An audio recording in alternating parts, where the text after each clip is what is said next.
Assalamualaikum warahmatullahi wabarakatuh. Salam, Om Swastiastu, Namo Buddhaya. Rahayu, Rahayu, Rahayu, Sagung Dumadi. Makam-makam tua di Nusantara, khususnya Pulau Jawa, masih banyak dan tertata dengan apik. Bagian masyarakat Pulau Jawa masih mengikuti tradisi dan menguri-uri peninggalan leluhur, petilasan, dan makam-makam tua. Seperti juga yang ada di Desa Mojolegi, Kecamatan Mojo Agung, Kabupaten Jombang. Saya sekarang sedang menuju ke tempat salah satu sesepuh yang ada di Desa Mojolegi ini untuk mencari tahu tentang makam-makam tua di Mojolegi.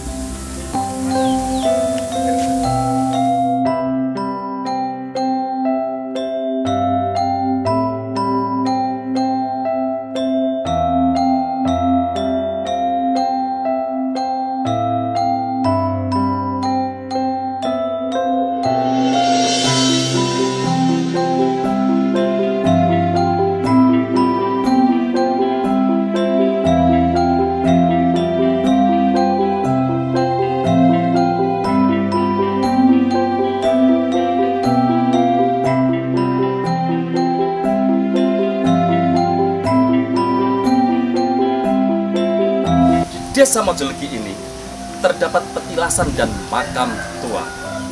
Konon, kata masyarakat, beliau adalah Eyang Ronggo Sumedang. Siapa beliau? Mari kita cari tahu.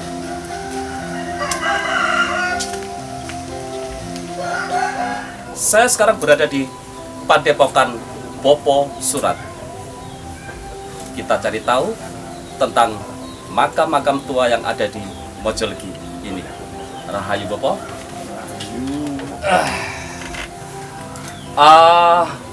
Saya tadi sempat jalan ke sana, Bopo. Terus saya tanya sama masyarakat di Desa Mojolegi ini dan dikasih tahu di situ ada makam tua. Kalau Bopo berkenan, bisa menceritakan tentang makam tua yang ada di desa ini, siapa beliau dan bagaimana tentang dahulunya beliau yang sampai berada di Mojolegi ini. Ini begini, kita ini sebagai penerus yang sifatnya untuk mempertahankan atau ngeleluri makam tua yang ada di wilayah sini. Dulu dari orang tua saya, dari leluhur saya bilang bahwasanya makam yang ada di sini ini dulu katanya itu orang yang babat alas Mojolegi. Nah, sehingga sampai sekarang dia itu masih dipegang teguh, sehingga masyarakat sini sampai sekarang pun juga masih mengeluri sampai saat ini, karena itu dianggap sebagai danyang. Begitu. Jadi bukan kebetulan juga. Jadi masyarakat di Desa Mojolegi ini sendiri masih mengikuti tradisi nguri-nguri nenek moyangnya, begitu. Ya, terus ada acara-acara tertentu, hari-hari tertentu untuk proses menguri-uri di makam tadi, Bopo. Dulunya itu ada. Seperti apa itu? Dulunya itu 1 tahun sekali jatuhnya itu di bulan-bulan arwah.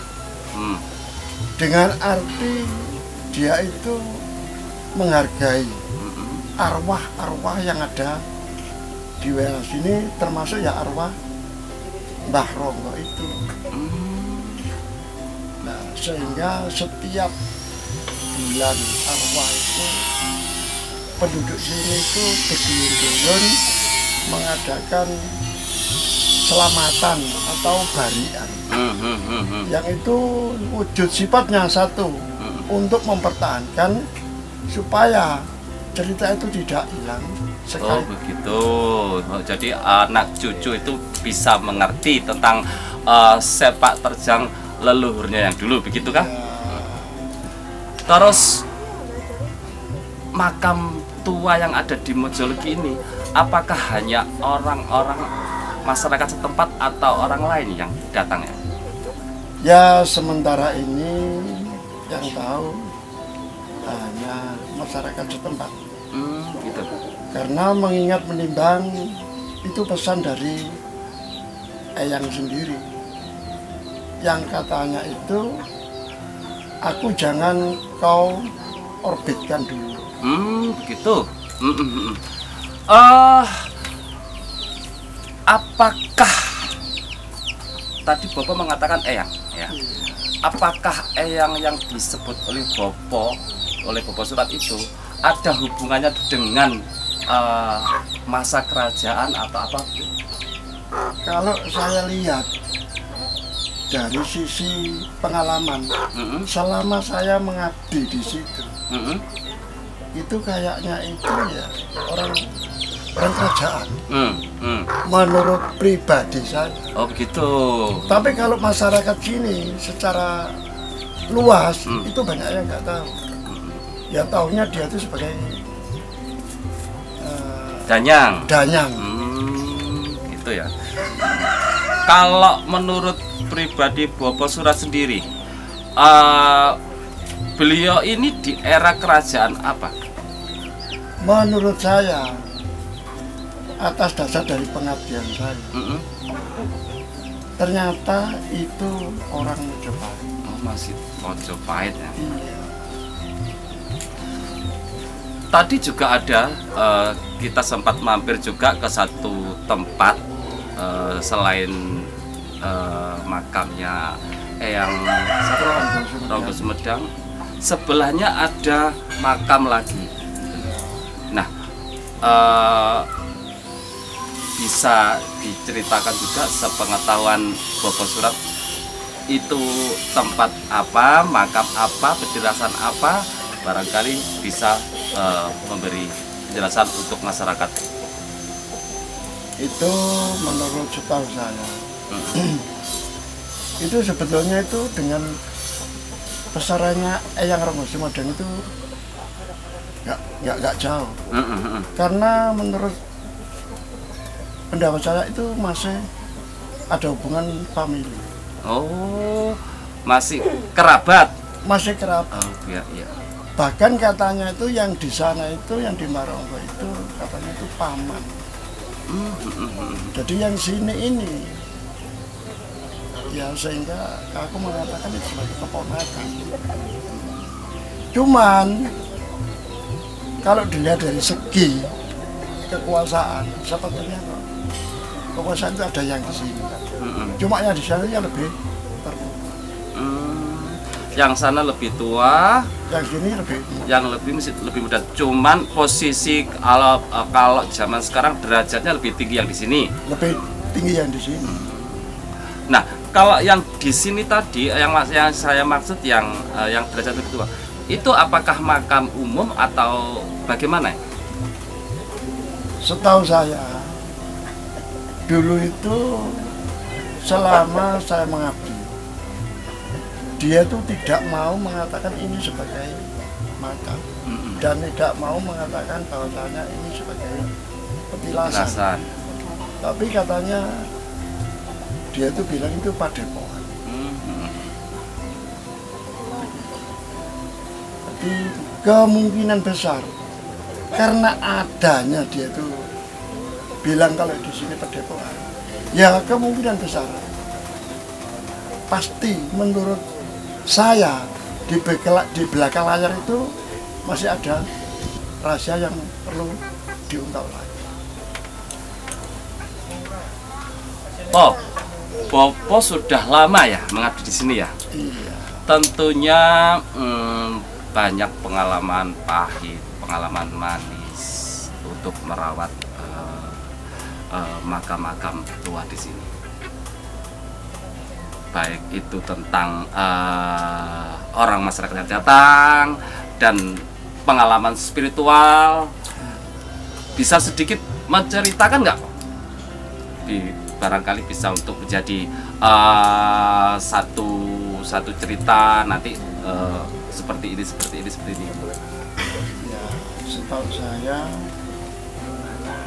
orang-orang yang datang ke sini ini bahkan orang jauh-jauh, namun juga nggak banyak, hanya 1-2 aja. Terus setelah saya cross check, ngapain nggak sampai datang ke sini? Katanya dia itu punya pakem.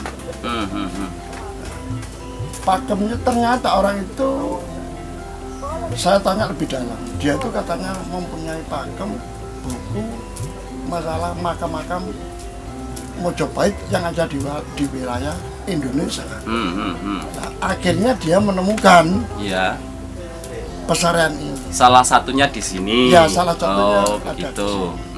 Itu katanya. Berarti pesarian yang di sini dua-duanya ini, kalau menurut anggapan saya, karena itu sudah masuk di pakemnya orang itu. Iya.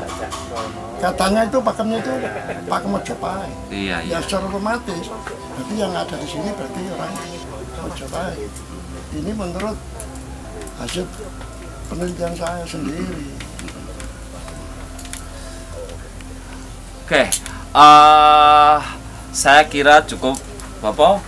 Terima kasih banyak atas penjelasan, sehingga saya mendapat tambahan wawasan tentang menguri-uri peninggalan leluhur. Satu lagi buat Bapak, pesan-pesan buat masyarakat luas tentang peninggalan nenek moyang, barangkali mau disampaikan buat masyarakat luas. Pesan-pesan dari Bapak Surah sebagai sesepuh di sini. Pesan saya kepada masyarakat luas, marilah kita kembali dengan situasi yang dulu. Dengan alasan apa? Karena adanya situasi sekarang itu, dunia semakin gelap, pola tingkah orang semakin nggak karu-karuan. Ya, semakin nggak jelas. Berarti orang-orang itu sudah melupakan under orang-orang dulu. Ya, sehingga seperti ini jadinya.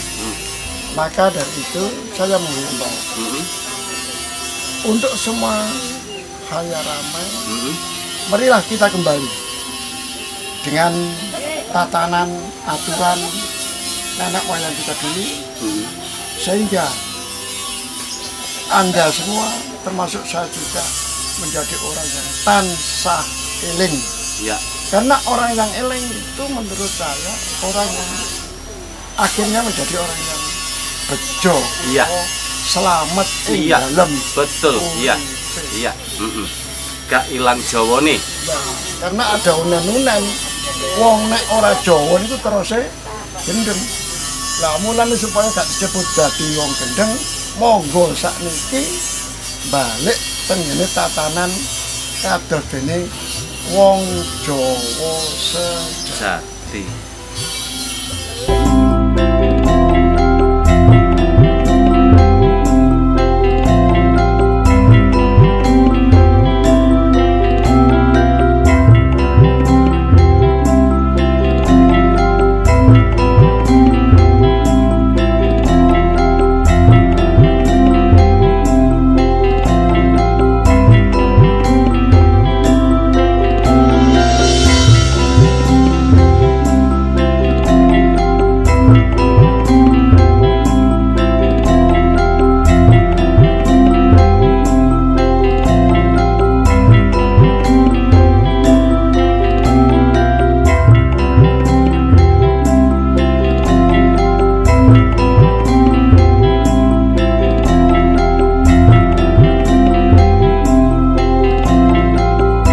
banyak petilasan dan makam-makam tua yang akan kami telusuri dan kami sajikan di sini, agar suatu saat nanti anak cucu tahu bagaimana sepak terjang leluhur mereka.